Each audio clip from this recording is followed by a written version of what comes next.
The public schooling system did not prepare us to solve unknown problems.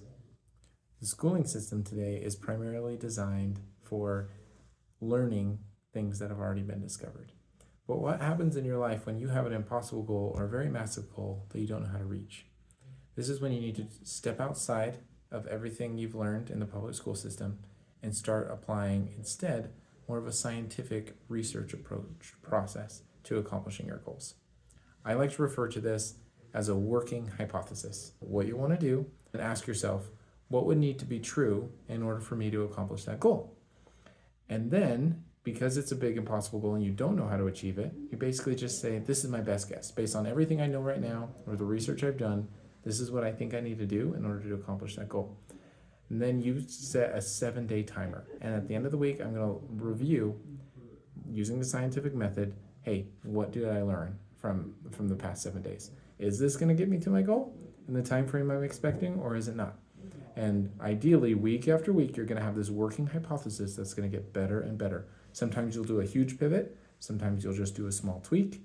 And sometimes there'll be unexpected things that happen in your life. You need to adjust there. But that is the essence of a working hypothesis. We can accomplish so much more in a 7-day period than we think we can.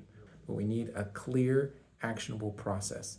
One of the most important things to keep in mind when you're working on your working hypothesis or establishing a working hypothesis is you need to be clear about what you're not going to do. Those of us who suffer from shiny object syndrome can tell you that it's really easy to abandon your current working hypothesis to go chase after the next shiny object.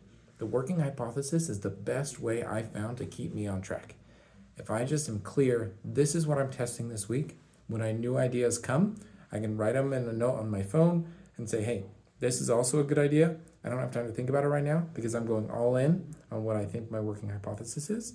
And next week, when I'm evaluating how my working hypothesis went, I'll look at all my new ideas, everything else I learned during that week, and I'll make a new one.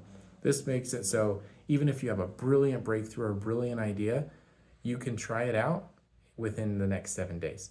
And often brilliant, groundbreaking ideas don't sound quite so groundbreaking after a couple of days to kind of mull it over. So this is a good way for you to stay focused, be continually learning, and not get distracted by those other ideas. And you learn and grow so fast. I cannot advocate for this process enough. Establish what your working hypothesis is, and keep going.